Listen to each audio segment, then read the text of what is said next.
And I don't know if it's a software or what issue. We'll have to dig into that, but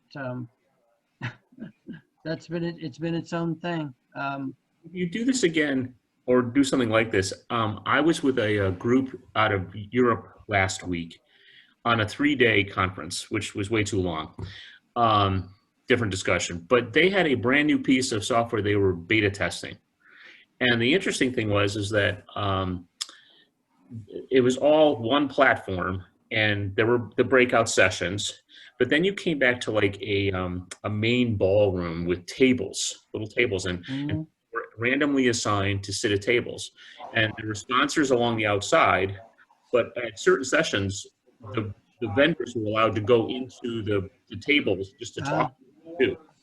And it was kind of cool. It was kind of, this was its pilot, its big beta test. Okay.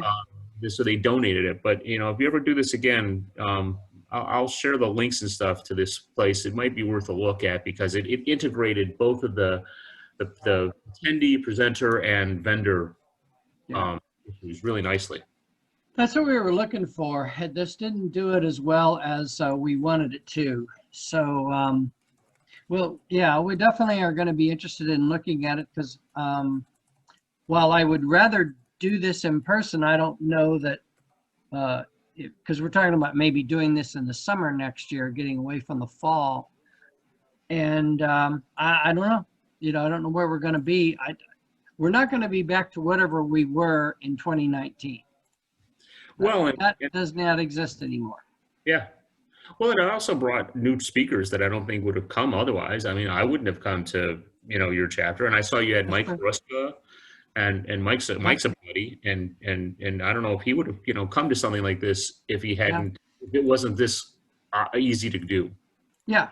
Oh, yeah. Well, that was what happened with Michael Klanhammer from, I don't know, he's in Holland, or I should know which country he's from, but at any rate, he was here last year because he was speaking in New York, and that worked for him, but he wouldn't have come this year. So, and we've had people from all other areas of the United States we wouldn't have been able to have as attendees either. So there are definitely the pluses and minuses. Yeah. This was much more difficult to do. Yeah. Wow. Much more difficult to do. Fortunately, I'm not bald, so I managed to keep from doing that. Oh, you're funny. Okay, so real quick, give me like, so from my perspective, so I have my chat box already set up, and what am I gonna? And I mean, you can see my title screen. Yeah, and in fact, we should be. Oliver was going to get on and allow me to, because I have a slide to show. But anyway, he was going to get on and help make me host as well so that I could share. But I won't worry about that. All right, let's leave it. And given that we're about 5 minutes past our time. Well, I thought it's supposed to start at 4. No, I'm sorry. You didn't get the, oh my gosh. That was the other problem. Our setup and our meeting things got changed, and I don't think, and obviously we didn't tell everybody. It was supposed to be 3:45. Oh. So that was my screw up that I didn't get that out there, and I thought I did. Oh, so obviously not. Are there people? I can't because I see all my PowerPoint stuff, so I don't see the Zoom. So are there people here? Yeah, I'm trying to find out this. You have 8 people here. We've all been on for. Well, hi. I'm so good. I thought I was in the wrong meeting. I was very confused. Well, Emily, confusion is I'm a dad of twins. Trust me, I am always confused. It's funny that you said you're a dad of twins. I'm actually a twin myself. I have a twin brother, so it's nice to hear a perspective from a twin dad. But anyways, yes, there's a ton of people on already. Well, yeah. See, and I didn't even know. I'm sitting here just talking with Jeff, an old friend, and thank you, Emily, for sharing. Yeah, it's twice blessed. That's the way I look at it. So Jeff, last question then, or anybody that's on here, because I can't see all the people on it. So so I hope everybody will start adding to the chat. And Hope if they it's will, yep. 45, what time am I supposed to end? Well, it would have been 4:45, but I don't, if you go over, I think that's gonna be okay. You know, I think that's only fair. If people need to leave, they can leave. We won't be offended. Okay. And I would say, yeah, I see 8 people. I would say, go for it. Okay, well, all right. Knowing that I am probably what is between them and the end of the day libations, I don't think I'll go long. I don't want to get in the way. But I do need, if there's 8 people here, I need everybody to get into the chat section of Zoom. So I know Emily at least saw that. Well, I say that, and Jeff's there. So please in the chat, tell me a little bit about you, your role, and one thought about microlearning. I want to see your thoughts.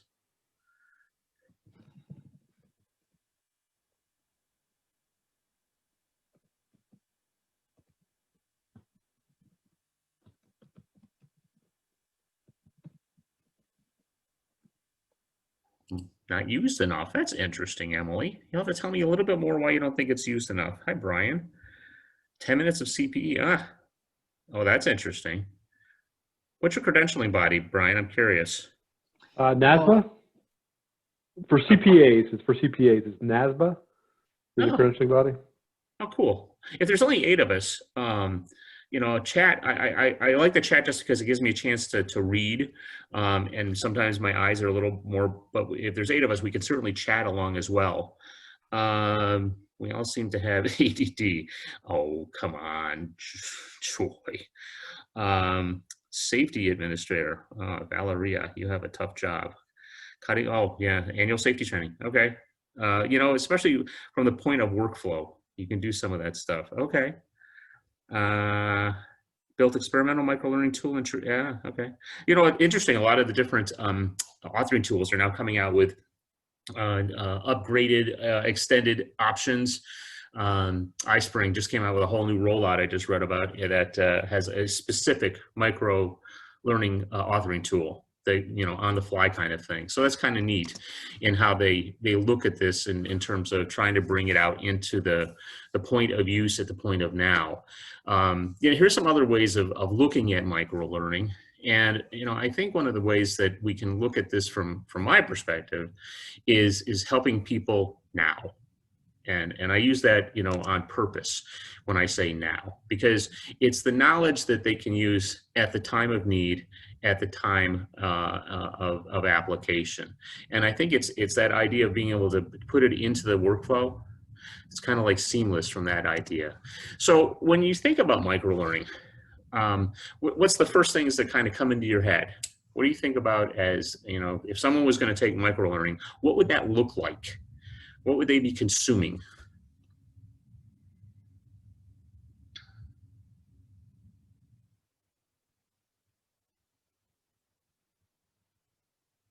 Short videos, short bursts of info. Okay. What else? Interactive. Interesting.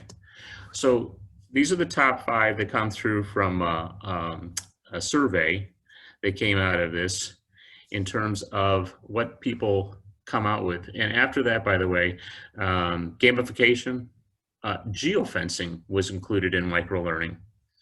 Time, we'll get to that in a minute, Valeria. That's don't lose that idea. One of the ideas of simulations, though, is the idea that it is interactive, and I'm glad to see that you thought about that, because we'll dive a little deeper as we get into this from the perspective of how we look at this. But I want you to think about microlearning as accessible, and it is that kind of, I want to say, tidbit, something that is that nugget of information that they obtain when they need it and where they need it. So when you look at that perspective, what do you think, if you had to say, you know, microlearning isn't this, how would you classify something that is not a microlearning delivery model or tool or product or whatever?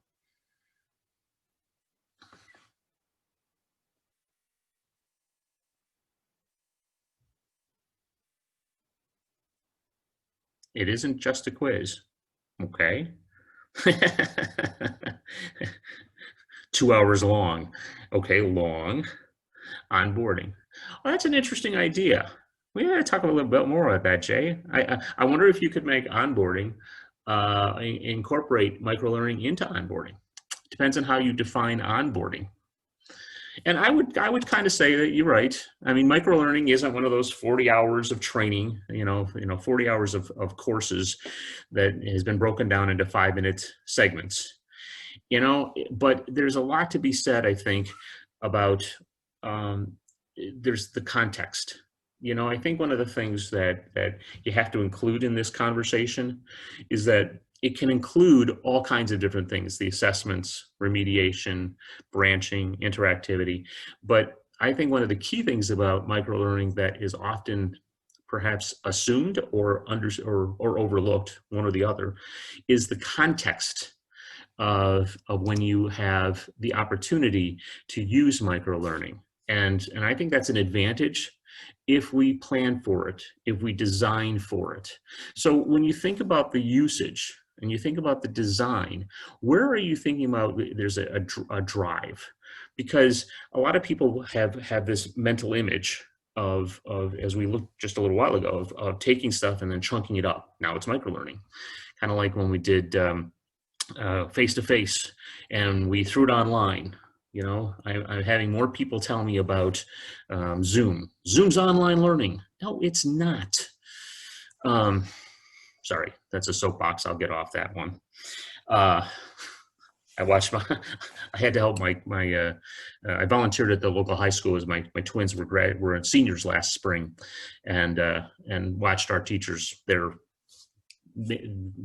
under great duress. But I mean, it was everyone was under duress at that point in time, but that mental mindset. So when you think about microlearning, and we're not under duress, we're under plan, when do you think you should be using it?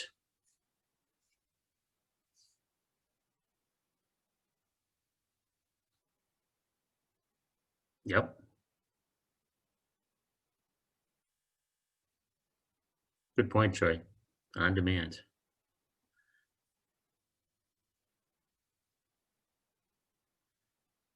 Depends on the context. So, that's a very good point. And so design matters. And that's one of the things that I think we have to really focus on, is this whole issue of the context. So one of the projects I've worked on dealt with a lot of salespeople, and they liked using Concur because they could use their phones and take the pictures of the receipts and fill it all in. But there were a lot of mistakes being made when they were filling out their expense reports at that point in time, mostly around what the rules were for, what could be claimed, what couldn't be claimed, how many, what the dollar amounts were. So one of the ways I used microlearning at that point in time was to build in this kind of informational guidance that, in the context of them filling out their form, they were able to pull in the information that helped guide them down the path of what was allowable and what wasn't, so that they wouldn't make the mistakes around filling out those forms that had to be redone. And we were able to track that from the perspective of how much rework had to be done. The fact that we could allow them to access their stuff by mobile allowed us the same opportunity to slide it in through that mobile device, because that meant we could meet them where they were, when they needed it, where they were using it. So that kind of came all together at that point in time. The other part about this is you can chunk it into small parts. So when you give this ability to come together, you can create chances to share. And when you share stuff, there's two things that come into play. First of all, you can provide consistency across a multiple user group.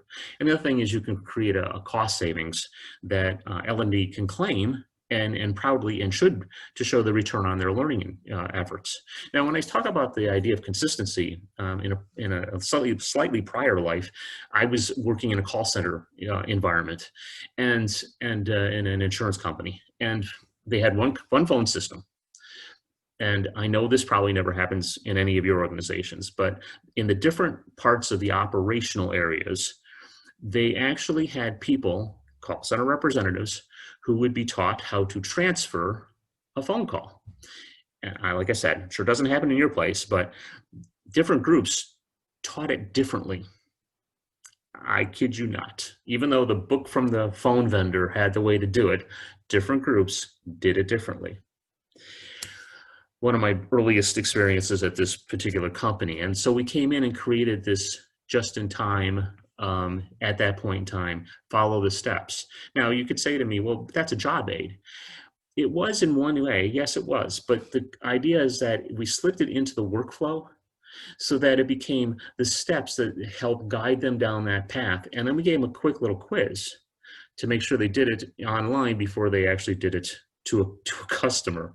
And that consistency allowed us to minimize the time when different call center representatives would be accessed and used across the different lines of business, because the call center stress loads changed during the calendar year. So people would cross-train. This reduced the errors among the cross-training. It also allows kind of communities. And going back to this idea is that we created in this call center area, a lot of questions came up about what could be paid. You know, this is people, it was healthcare. So it was like people asking about, you know, their claims. And every state has its own rules. So we had people that would come up and there's guidance, but then there's the financial experts that, you know, give the official stamp. And what we did was within this micro-learning module, set of modules, we had a point where they could call out. And the call out went to a online pool of financial experts that could come in and provide absolute guidance to a call center representative. So we invited those SMEs to come in and provide that guidance that the person needed, again, now. And that allowed the prime focus, I think, where microlearning, you know, is often a strength of microlearning, is the ability to have that targeting of a specific performance change. You know, the idea that you need to do, you want a solution and you want to be able to make an impact correctly right then and there, and you focused on it. That allows you to bring those kind of tools together. Now, from an instructional designer's perspective, that's I'm going to stress again, design matters. And it's hard sometimes to stop adding on objectives. And that's one of the things from microlearning is do one thing well, do it incredibly effectively, and then go on to another one and let the first one go. Create that context, keep it clear, keep it concise, and then move on. So all those kind of things come together, because as we look at this, it's not about the tools or the tech, it's about the people. And I'll let you kind of look at this and you can take a look. And I think all these are being shared at some point in time. And Jeff, you can guide me later on that. And I'm gladly will share all this stuff. Is the idea that, you know, you can come in and look at how people are accessing information, how they're finding time and barriers that are getting in their way. And you're going to see a lot about this kind of access issues that are the challenges that we face. But when you look up some of the micro learning things that come into play, they always talk about how to create it. And I would say that as designers, we need to be really understanding that we're supporting people's performance. So let's focus on the issues and the barriers that they are facing. And here's where, you know, as a designer, again, you know, go find those pain points in the business. You know, make friends with the internal audit team. Look at the performance metrics that are out in the business that are using. Go ask the people doing the work where their problems are, where their pain points are, and then provide that solution in whatever works, in whatever delivery channel you have. It could be mobile, it could be augmented reality, it could be a blended chat session. That's the things that are going to come into play at that point in time. So when you think about the right reason, you know, the focus really has to come in is on the people. Hit the, you know, help them do their job, help them perform. It's about putting the solutions into their flow of work. And it's a kind of a strategic application of learning as a business tool. And that's where I think sometimes we do get a little bit lost once in a while, is that we think about this as a learning tool. And to my mind, I would say, you know, no, we are the partners of the business.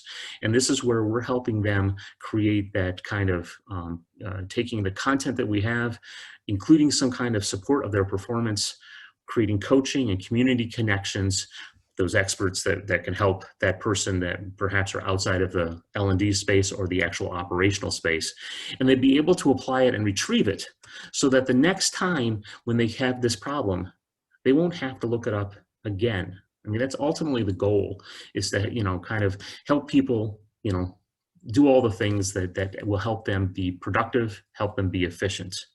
Now, a lot of this, you know, comes into play about learning. And earlier, and I think it was Joy, forgive me if I was wrong, but you know, 20 minutes was the thought. And people come to me and say, well, you know, how long is a micro learning?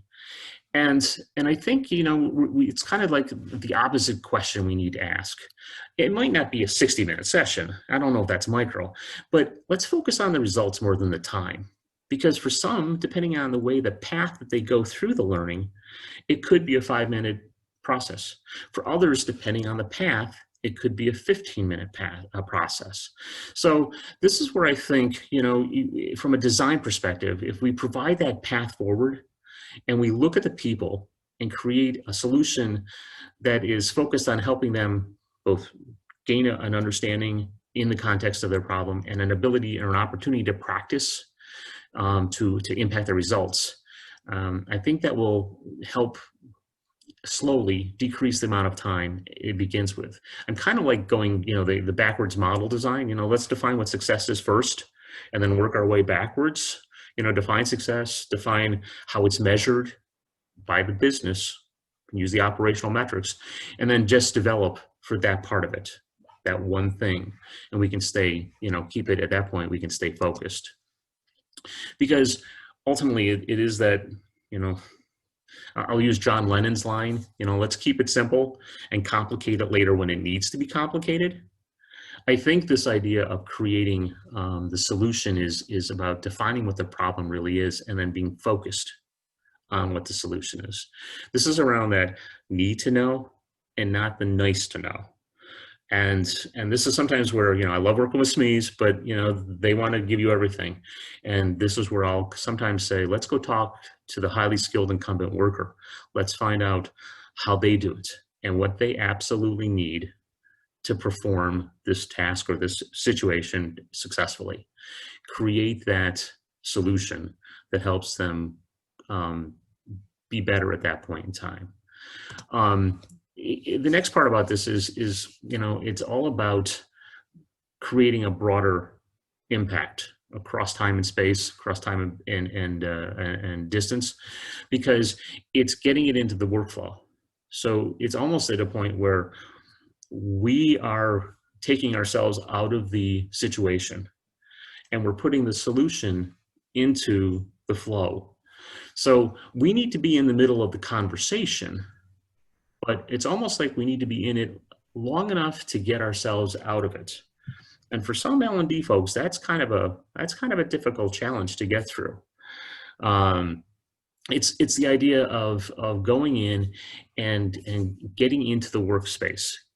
Truly getting out of the training center is going into where the people are doing the work and then helping them figure out how they can solve that problem so that after that, it'll be there when they get there.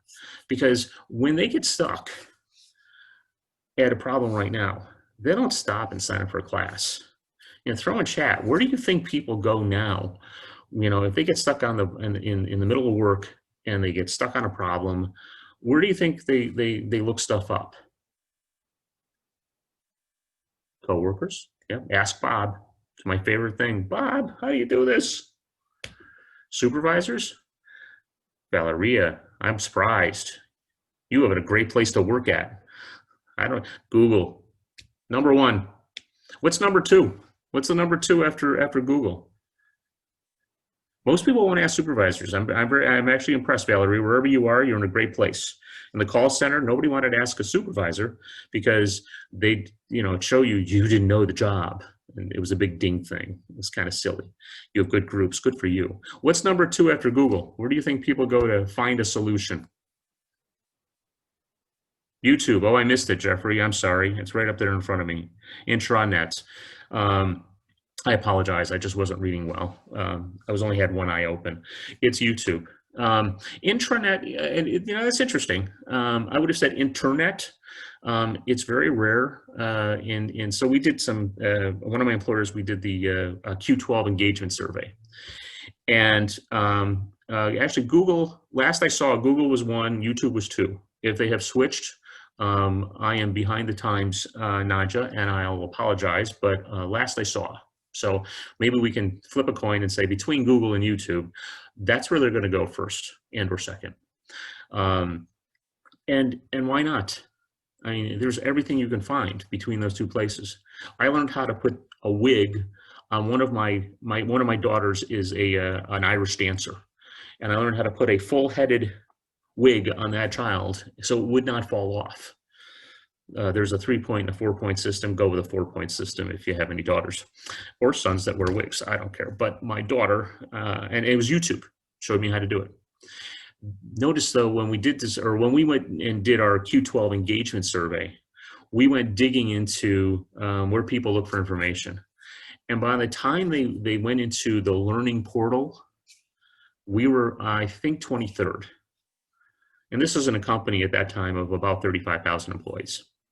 We weren't top of the list in any way, shape, or form. The intranet, I think, got there about, I think, was 12 or 13.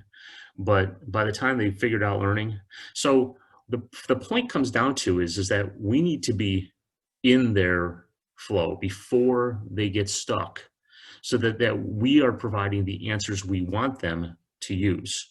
They might look up how to fix something, a machine or something, and they may even Google the vendor, but they don't know that perhaps we have a weird connection because of the way the power grid in our manufacturing plant was put in, or perhaps there's a different air conditioning and ventilation system that was used then is not standard because of the way our building was designed.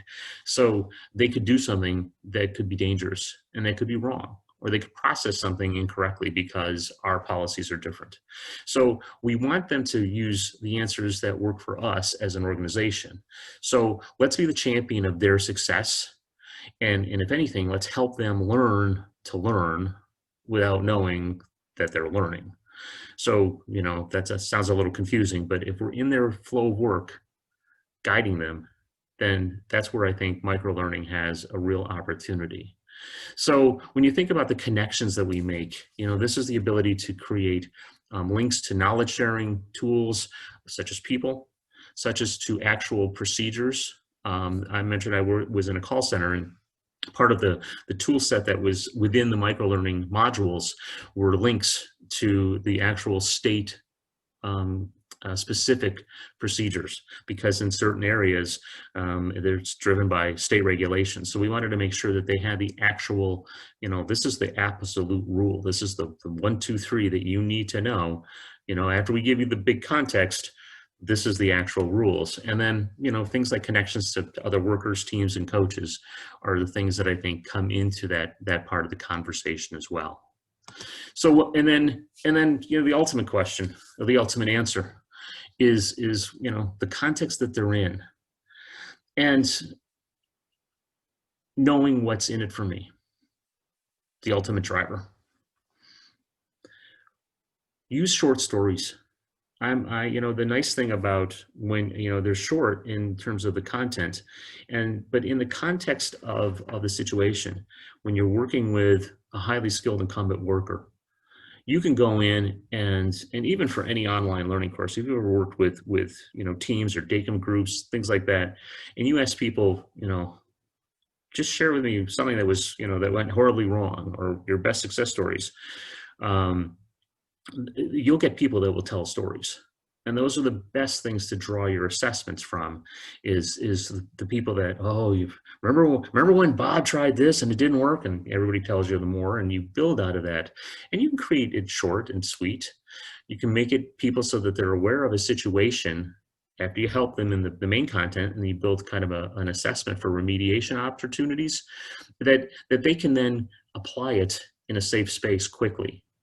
And don't forget, you can also look at this from the technical skills, but also behavioral competencies as well. So, for example, one of the things that comes into play is to look again, because design matters, is to look at a broader picture of how the microlearning can be used. So I was working with a client a couple of years ago at a paper mill, and they bought a brand new press, replaced some press that had been there for eons and eons and eons. And this was, you know, super high tech, all computerized. You know, these folks had this were kind of a little overwhelmed at some point in time, but this thing kept jamming. And that was the big issue. And so I got called in because they thought they needed training on how to clear the jam. And they didn't think that the vendor had done a good job. So they wanted me to come in and do training. But because the way I think, I went and talked to the people, and they knew how to clear the jam. What happened was that it was a combination of events that often led to this jam. And so while the focus was where the paper got jammed in this press, the impact went upstream and downstream. Now, part of this was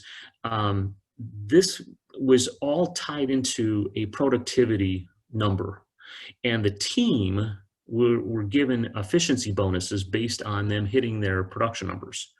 So the team, when I got there, was really mad at the people who were having to clear the press or clear the jam area in the press. And as we got talking about it, what came out of it was that if the paper hadn't been aligned properly at the second stop, and if it hadn't been, there's a term and I forgot it, it hadn't been shuffled. There's this way of, like, you take this raw paper before it got cut and stuff, it kind of came up, but you have to, like a card of or a deck of cards, you got to flip them through. It takes this dust and static, and it had to be shuffled, and then it had to be placed. And there were like 4 steps, and if one of those was missing or not done completely accurately and effectively, that's a prime contributor to the jam. So this upstream thing came up. Well, one of the other things that came up was if the people downstream got behind on the paper coming out, that meant that the paper, when it was coming out of the main press area, was starting to jam up and bond up, and then it would get stuck. So now you got this main center point getting jammed at both ends. So the microlearning came into play of every step of the way, from the paper shuffling to the loading to the feeding. And then at the other end, believe it or not, we didn't do much in terms of microlearning. That was actually an ergonomic situation. We made it so that the what had been a level ramp, we dropped it down, so we let gravity kind of pull it down. So that was actually an ergonomic solution, not a learning solution. But the thing about this computerized tool was that we could put into each part of the process that the operators had to go through and click through and approve so that it could operate. We could slide in the microlearnings all the way along the way. So it's looking sometimes at the big situation and seeing where you can find out the specific user focus and then putting that into how you look at the entire process that's trying to be done, so that every person is able to be productive and effective. And I think that's one of those opportunities where I'll come back and say design matters. And as instructional designers, you know, I'm a big fan of the 5 whys. Throw in there. Everybody know what the 5 whys is? I'm assuming this kind of crowd should probably already know what the 5 whys is. And I will say, for any of you who have children, do not teach them the 5 whys. That was a bad thing my instructional designer wife and myself taught our twins young. And that was a number of different dinner table meetings that took long times. So I'm assuming everybody knows 5 whys. I haven't seen anything in chat, but I'm going to guess you guys knew the 5 whys, which, if you don't know, ask 5 guys. And in that is looking at how you ask questions. So, you know, this is a you know, a lot of times when we think about microlearning, we think it's just straight out, and it can be. It can be just a straight solution. It can be an opportunity just to provide information. But I think for it to be truly effective, ask micro questions. Now, there's a couple reasons why you want to do this. You want to track responses, and you want to kind of create a little feedback loop that helps you understand the impact the solution has on the worker. Not, 1 to 3 of them, align them to the performance metrics, and then define that success again by the performance metrics.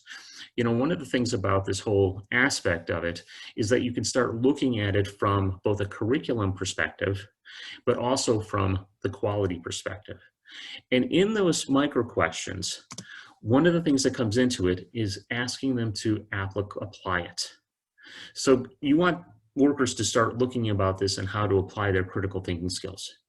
Get them to, use leading questions, and you're targeting the content from a reinforcement perspective, and again, how the workflow process is perspective too.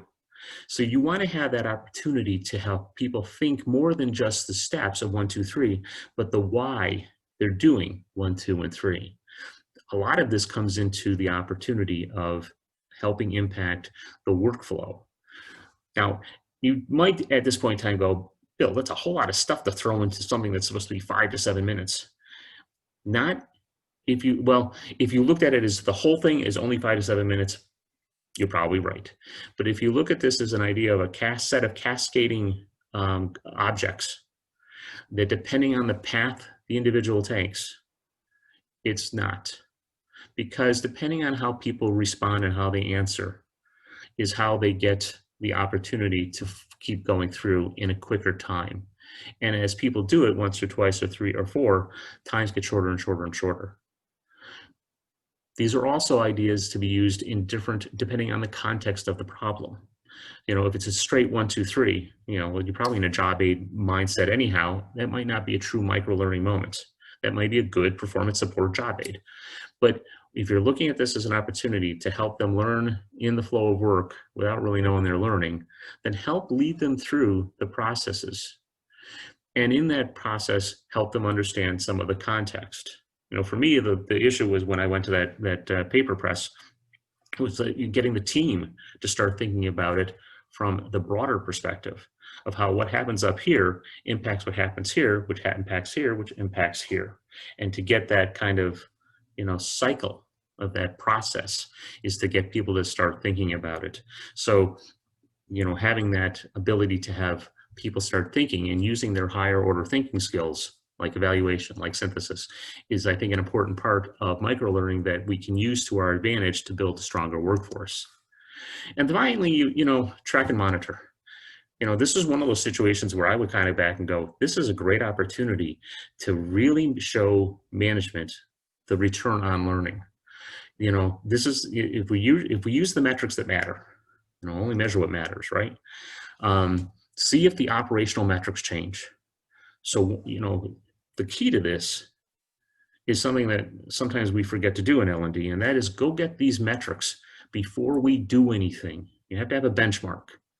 So go in and talk to the operational people, internal audit, Six Sigma, safety departments, QA. Those are often, your best friends. Get the numbers. See what their operational metrics change, the ones that the business uses to determine that they are being successful. So once you put those microlearning solutions in place, see if a couple of things happen. Now, first of all, you want to see if the micro content gets lower. Because so this is an inverse kind of rule, and it's a good one too. So you want to make sure that once you put the solution in place, that the operational metrics change in your favor. Quality gets better, waste gets lower, first call resolution improves, whatever that business metric is. You want to see that the business metric has gotten better. The salesmen that we were helping fill out the reports, we had a very key operational metric of having it done right the first time and reducing rework. And we were able to reduce rework by almost 80%. That comes into an amount of time, which then translates into money. But the other part of this is you want to see that the microlearning is actually being used less and less and less. And that's a plus, because that's something you can claim as an advantage to learning. So if it takes an average, let's, round numbers, let's say it takes 10 minutes to go through a microlearning segment and 100 people go through it, okay, 1,000 minutes. whatever that dollar figure is, times 1,000 minutes. And if the operational metrics stay the same now, they've improved, and you've cut that time that the microlearning in half, but the operational metrics stay the same, then that time space that is now not being used is a savings. Because of what you did, you were able to train these people, and now they don't need it. That's a plus. Claim it. That's the return on learning. And that is something that I think we often forget. This is a great idea from that, looking at the impact we have. More than just ROI. We've got to be able to track down those kind of microlearning uses, because we also have to make sure that it's aligned with those business metrics. So this is one of those, you got to monitor both sides of it. Monitor how people are using it. Monitor the amount of time they're using. And if for some reason you start to see that the business metrics are going down and the microlearning is not being used, that's when it's time to go back out and talk to the field and say what's happening. Now, it could be something new. It could be something downstream or upstream from where you had originally found an opportunity to put a solution in place. So those are the kind of opportunities to come in, and here's where I'd be throwing in the 5 whys again of saying, why isn't this making a difference now when it did before? But now you have the opportunity to focus and bring a targeted conversation into the business who have made a difference too, and shown a positive impact too. So you're creating that kind of partnership, and I think you'll have a good opportunity to create that success at that point in time. Any questions up to now? Because I have an exercise that I'm hoping we can get you guys involved in from a client that I did a project for, so it's a real life project, and we'll see what you guys want to go through it as well. But taking a breath for a second, is there any questions, anything you want to throw in chat, or just unmute yourself and ask?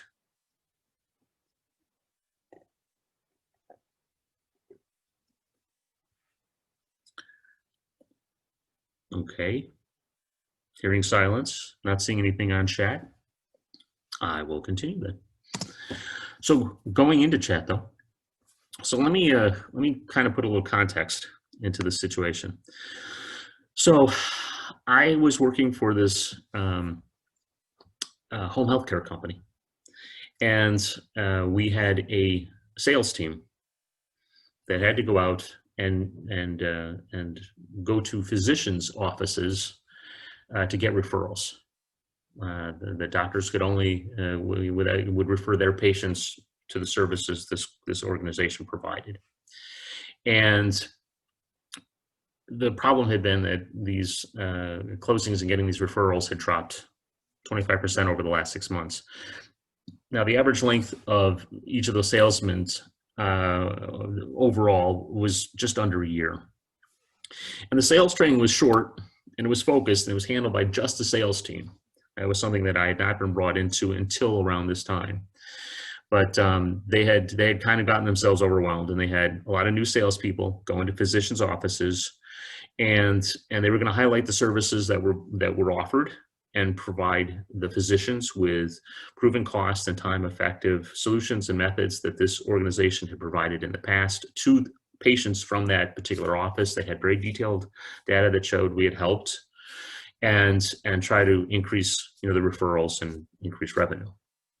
And the thing was, the sales team didn't really have the ability to take everybody off the road and bring them into training, because if they're not on the road, they're not knocking on doors.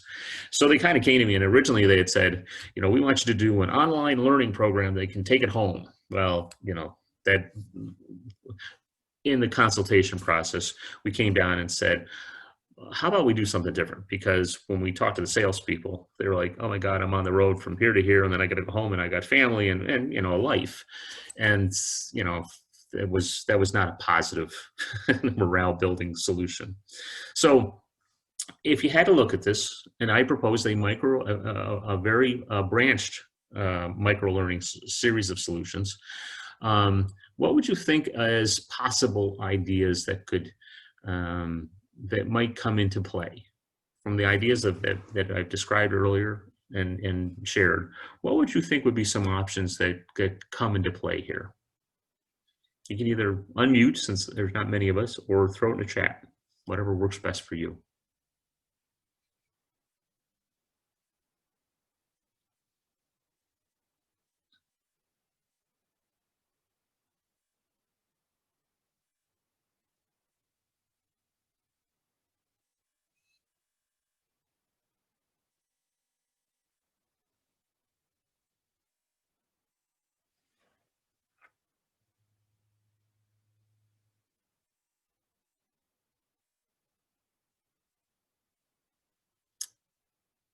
Okay, Valeria, thank you. Opportunities between calls on the road. Yeah.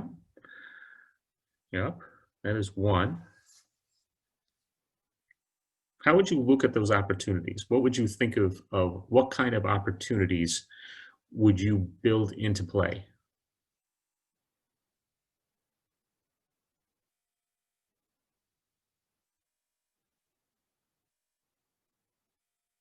Oh, that's a good one. Team building meetings between reps.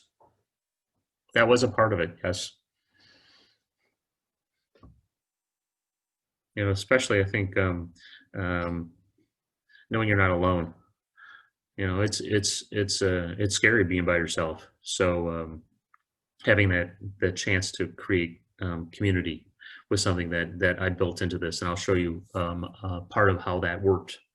So that is. What else would you think would be an opportunity to create a micro learning moment? Share tips, kind of an FAQ model.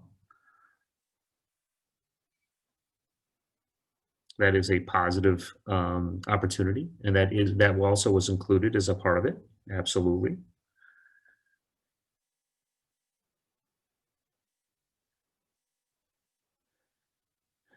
Now, I'm going to ask, throw one out, best practices. So what do you think was one of the biggest challenges to the people in terms of you know, their job is, you know, we're in front of a building. I've got to go into a physician's office, get the doctor to you know, to be able to talk to the physician, say my stuff, show my information, and try to obtain his or her support to refer people. Where do you think one of the challenges of that entire process was? Understanding the pain point of the doctor. That's very good. Under the pain point. Jeff's almost right there. I knew pain point. I got it, Naja. Scheduling time. Don't worry, I can't spell or spell. Booking the doctor. It wasn't even the head nurse. It's the lady at the front desk. That was the receptionist. Absolutely, Naja. It really was. And it was really fascinating because that was one of those that, you know, didn't come out right away. It took us a little while. So as we started this whole conversation, you know, we kind of got into this of what you guys had started to describe. We had some opportunities to create those kind of FAQs. And the biggest one is, after we figured it out, that's okay, Naja, jump right in. That was that was new to me, and it was one of the silliest parts where the salespeople, you get cookies. Cookies were a big thing. Although we had to be careful because they changed the rules about from a finance and taxation perspective about not giving things to, you know, they used to provide lunches. And that was like the biggest thing. It was, you know, you gave lunches and you could combine continuing education opportunities and a sales pitch. And they changed all those rules. Yeah, exactly. Yeah, many of those practices are now illegal. So you had to even be careful about, you know, bringing donuts in or trying to bribe the receptionist. But yeah, it was the facing the office manager to get the access. So we had successful people, you know, come and give their stories. And we kept those videos really short. Those would be like, you know, 30 to 40 seconds. Here's the one thing you need to do. do it like this. You know, we had like 4 or 5 of our best people who came and gave those stories. We also had some materials that gave both language and scripted a little bit to help, you know, create a practice and a comfort level, and that helped get kind of a mindset. So there was a little bit of that support for the person that was involved. And we did include kind of just a checklist. So we talked to Jeff, I think you mentioned it, like kind of, you know, kind of an FAQ, you know, the key things, best practices. There was some stuff to remember, you know, did you have the right materials? Did you have the cookies or whatever they were? But, you know, did you have the things that you needed to have? You know, was your tie on straight? I mean, little silly stuff like that. But, you know, did you have, you know, the script? Did you have the words? All those kind of things. And then we kind of went through this next part, because a lot of this was happening when they were, you know, in front of that doctor's office. So we had that stuff ready for them at that point in time so they could kind of come do. And as they're sitting there, we gave them a couple of scenarios. And a couple of them were just straight text-based. And then we had a couple of videos where we had the tough receptionist, and we would give them an opportunity to kind of practice. Again, these were real short, you know, like, hi, how are you doing? You know, and he's busy, go away. You know, 6 seconds right there. What do you do now? And give them opportunities. So part of that was kind of building into that situation, you know, getting them framed, getting them ready, getting their minds set up. And depending how they went, one of the branches that at that point in time started coming into play was they could call a friend and they could actually call, you know, the regional VPs had come from the field, and they were the coaches. That was part of their role in the company. So they took turns, and so they could help each other, but there was an opportunity to call out to a friend, and sometimes other people came into play, and they could call out for a coaching session and do a little role play, do a little practice ahead of time. That was one of the options that was built into this.